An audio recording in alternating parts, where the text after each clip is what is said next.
Hello friends, welcome to Navita Bankers. Friends very good morning. ఇవాళది IBPS సంబంధించి RRB PO క్లర్క్కి banking static questions day 5 చూద్దాం. ఇందులో first question చూడండి. Which of the following statement is correct regarding the banking ombudsman? Banking అంబడ్స్మన్కి సంబంధించి కింది వాటిల్లో ఏది సరైనదో ఇప్పుడు చెప్పాలి. కరెక్ట్ రికార్డింగ్ అన్నాడు. సో ఫస్ట్ ఏ చూసినట్లయితే the banking ombudsman does not charge any fee. Banking ombudsman ఎటువంటి ఫీజ్ కలెక్ట్ చెయ్యరు అంటున్నాడు. B the maximum compensation which A complaint can get under banking ombudsman scheme is 1 crore.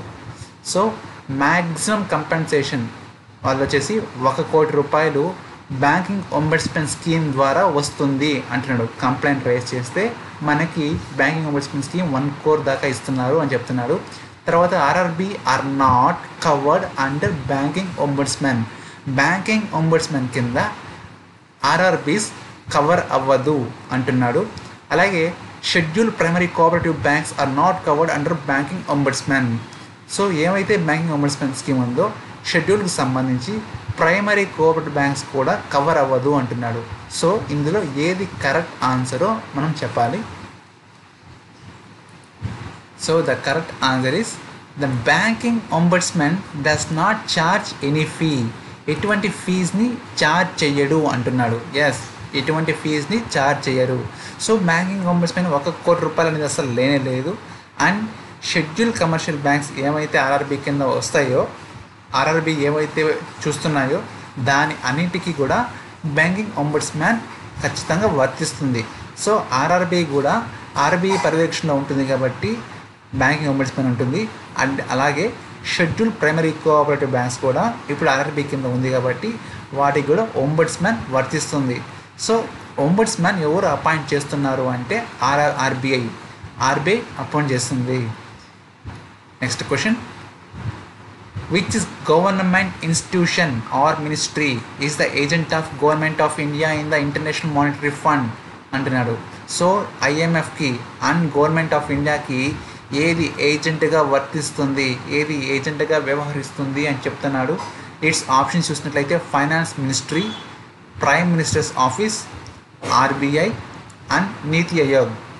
So ఐఎంఎఫ్కి international monetary ఫండ్కి మన government of ఇండియాకి మధ్యవర్తిగా వ్యవహరించేది ఎవరు అని చూసినట్లయితే it's RBI, reserve bank of India. Next question, which international organisation is popularly known as Bretton Woods twins అంటారు.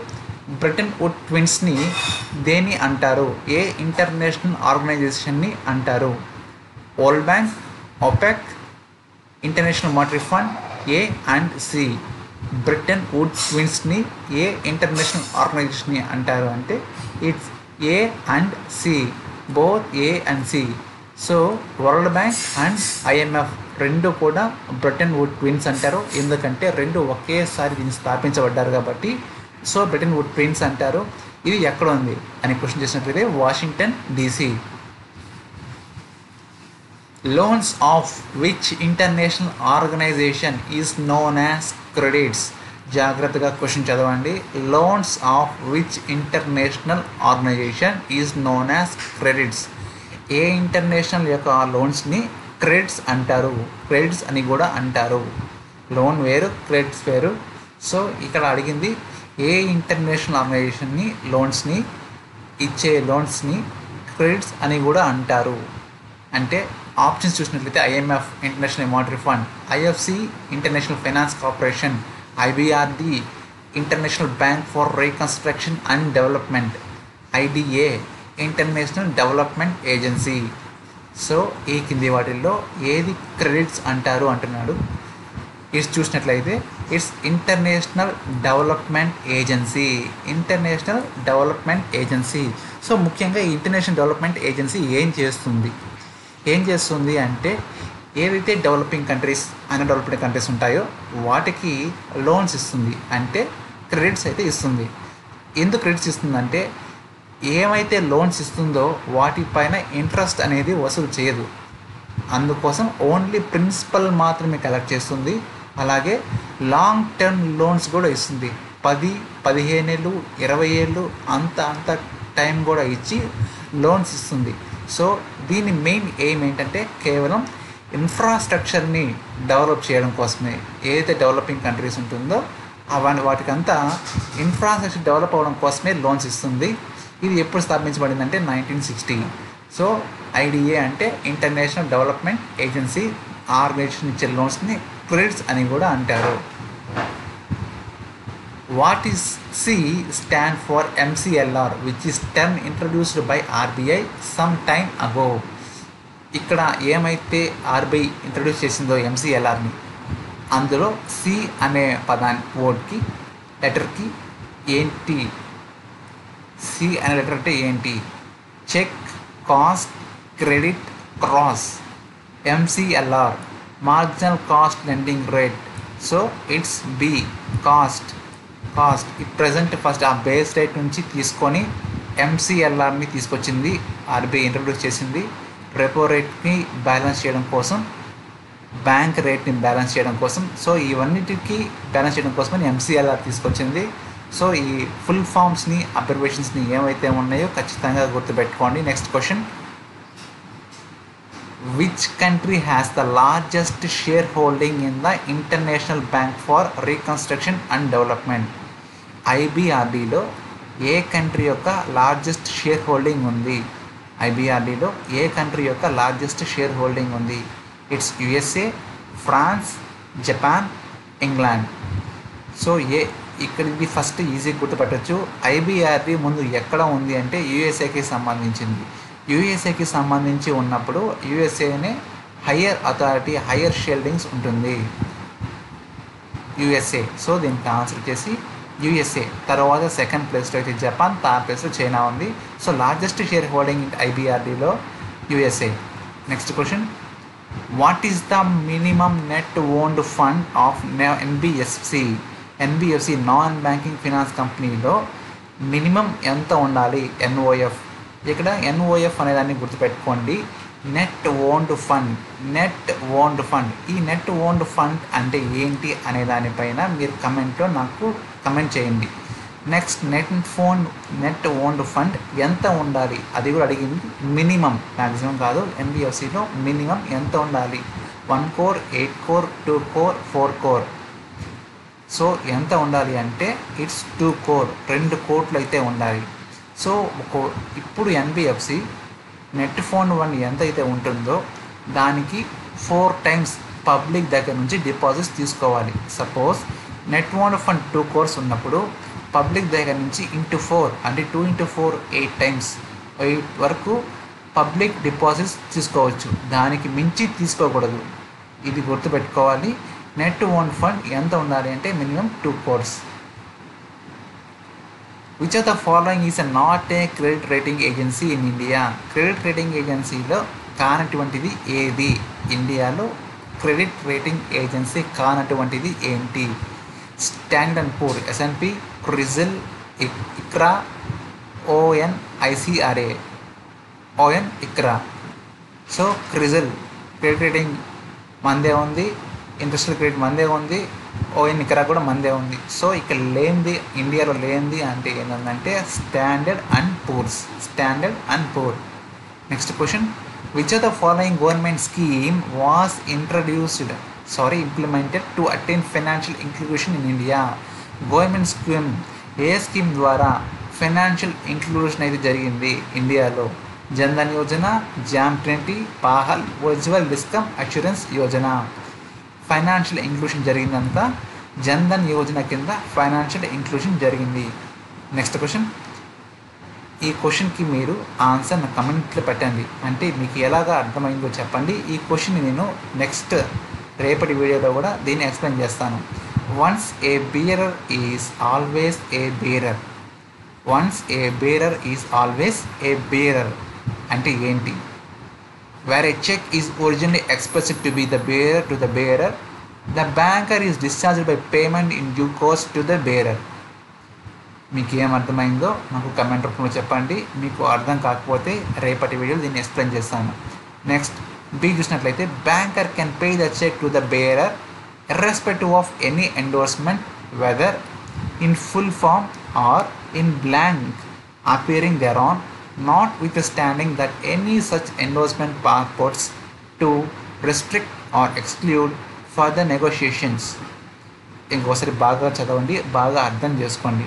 Banker can pay the cheque to the bearer ఎప్పుడు అంటే irrespective of endorsement whether in full or in blank appearing thereon, notwithstanding with any such endorsement purpose to restrict or exclude further negotiations. ఇంకొకసారి negotiation చేయకుండా ఉండడానికి restrict చేసేదానికి దీన్ని చెప్తున్నాడు. So దీనికి answer అయితే చెప్తాను, both A and B. Both రెండు వర్తిస్తుంది. వన్స్ ఏ బేరర్ అంటే ఎవరైతే చెక్ని పే చేస్తున్నాడో తీసుకెళ్తున్నాడో దాన్ని బేరర్ అంటారు. సో దీనిటి గురించి ఒకసారి ఆలోచించి మీకు ఎంతవరకు అర్థమైందో ఏ అని టైప్ చేసి మీకు దాంట్లో ఏం మీనింగ్ అర్థమైంది, బి అంటే పాయింట్ రైజ్ చేసి దాంట్లో బి అని ఎంత అర్థమైందో దాన్ని నాకు కమెంట్ రూపంలో చెప్పండి. Banking అంబడ్స్మన్ entertains complaints involving. So ఎప్పుడు బ్యాంకింగ్ అంబడ్స్మన్ ఇన్వాల్వ్ అవుతాడు? Delay in collection of checks, deficiency in cash transaction, non-issue of demands drafts, all of the above. So delay in collection of checks అనేటివి checks ఏమైతే collection చేసుకుంటారో దాంట్లో delay అవ్వడం, లేదా deficiency in cash transaction ఏమైతే జరిగినప్పుడు అందులో తక్కువ అమౌంట్ రావడం కానీ అలాంటి సందర్భాల్లో బ్యాంకింగ్ అంబడ్స్మన్ వస్తాడు. లేకపోతే non issue of demand drafts ఎప్పుడైతే నాన్ ఇష్యూ చేయకుండా ఉంటారో వాటి మీద అలాంటి సందర్భాల్లో అంబడ్స్మన్ వస్తాడు. సో ఎటువంటి సందర్భాల్లో బ్యాంకింగ్ అంబడ్స్మన్ వస్తాడు, ఇన్వాల్వ్ అవుతాడంటే it's all of the above. Cheques delay అయినా, క్యాష్ ట్రాన్సాక్షన్ డెఫిషియన్సీ ఏర్పడినా, మనం ఏమైతే డిమాండ్ డ్రాఫ్ట్ తీసుకుంటామో అది ఇష్యూ చేయకపోయినప్పుడు ఈ మూడు టైంలో కూడా మనం బ్యాంకింగ్ అంబడ్స్మన్ ఇన్వాల్వ్ అవ్వచ్చు. Next question, bank stipulate interest rate on loans and advances based on. So loans advances దీనిపైన బ్యాంక్ ఇంట్రెస్ట్ రేట్ అనేది స్టిపులేట్ అవుతుందా, దేనిపైన అవుతుంది? సో బారోవర్స్ ఎక్స్పీరియన్స్ వల్ల అవుతుందా, లేకపోతే తీసుకున్న కస్టమర్ యొక్క ట్రాక్ రికార్డ్ చూసి ఇస్తారా, లేకపోతే క్రెడిట్ రేటింగ్ పరంగా వస్తుందా? నన్ ఆఫ్ దీస్ 5 ఏవి కావా? దీనిపైన ఒకసారి బాగా ఆలోచించండి. బ్యాంక్ ఇంట్రెస్ట్ రేట్, బ్యాంక్ ఇదేమి స్టిపులేట్ ఇంట్రెస్ట్ రేట్ చేస్తుంది? లాస్ అడ్వాన్సెస్, లోన్ మీద కాదు, లాస్ అండ్ అడ్వాన్సెస్ మీద చెప్తున్నాడు. పర్టికులర్గా స్ట్రెస్ చేస్తున్నాడు లాస్ అండ్ అడ్వాన్సెస్. సో ఎప్పుడు వస్తుందంటే ఇట్స్ క్రెడిట్ రేటింగ్. మీరు తీసుకున్న ఏమైతే క్రెడిట్ దానిపైన రేటింగ్ అనేది ఉంటుంది, ఆ రేటింగ్ బేస్ చేసుకొని మీ ఇంట్రెస్ట్ అనేది ఇవ్వబడుతుంది. Next question, expand virus in computer parlance. So virus అంటే ఏంటి, దాని ఫుల్ ఫామ్ చెప్పండి అంటున్నాడు. A variable integrated risks under surveillance, vital information resource under siege, very independent resource under seizure. So ఇక్కడ integrate risk మీద surveillance చేస్తుందా, లేకపోతే vital information, important information పైన రిసోర్స్ని తీసుకుంటూ ఉంటుందా, వెరీ ఇండిపెండెంట్గా ఉంటుందా, రిసోర్స్ పైన ఇండిపెండెంట్గా ఉంటుందా అంటే ఇన్ఫర్మేషన్ రిసోర్సెస్, ఇంపార్టెంట్ యొక్క ఇన్ఫర్మేషన్ పైన ఎప్పుడు నిఘా ఉంచుతుంది. నెక్స్ట్, షిపి అంటే ఏంటి? So SHIPI, state bank heritage private institute, లేకపోతే SBI హ్యాండిక్యాప్డ్ స్టాండర్డ్ బోర్డ్, లేకపోతే సెల్ఫ్ హెల్ప్ ప్రమోషన్స్ ఇన్స్టిట్యూట్. షిపి అంటే సెల్ఫ్ హెల్ప్ ప్రమోషన్ ఇన్స్టిట్యూషన్. సొంత ఏవైతే లేడీస్కి ఇస్తారో సెల్ఫ్ హెల్ప్ గ్రూప్స్, డ్వాక్రా సంఘాలు కానీ దాని మీద వచ్చే వడ్డీ, దాని మీద వచ్చే ప్రిన్సిపల్, ఇలాంటి వాటిపైన వాటిని ప్రమోషన్ చేసుకునే విధంగా ఏమైతే ఉంటుందో దాన్ని సెల్ఫ్ హెల్ప్ ప్రమోషన్స్ ఇన్స్టిట్యూషన్స్ అంటారు. సో దాన్ని షార్ట్ ఫామ్లో షిపి. నెక్స్ట్ క్వశ్చన్, ఐఏఎస్బి అంటే ఏంటి? ఇంటర్నేషనల్ అకౌంటింగ్ స్టాండర్డ్స్ బోర్డ్, లేకపోతే Indian accounting standards board, internal accounts standard bureau, Indian accounts standard board. So వీటిలో చూసుకున్నట్లయితే ఐఏఎస్బి అంటే ఇంటర్నేషనల్ అకౌంటింగ్ స్టాండర్డ్ బోర్డ్. ఈ ఫుల్ ఫామ్స్ని గుర్తుపెట్టుకోండి. నెక్స్ట్ క్వశ్చన్, ఇన్ఫైనైట్ అంటే ఏంటి? Internal financial networking, international financial networking, Indian financial network, inland financial network. So network అంటే కరెక్ట్గా మనం గుర్తుపెట్టుకోవచ్చు, నెట్వర్కింగ్ కాదు, నెట్వర్క్. అది ఏ నెట్వర్క్ అంటే ఇండియన్ ఫైనాన్షియల్ నెట్వర్క్. సో ఇది ఇవాటి క్వశ్చన్స్. ప్లీజ్ ఫ్రెండ్స్ లైక్ చేయండి, షేర్ చేయండి మరియు సబ్స్క్రైబ్ చేయండి. Thank you.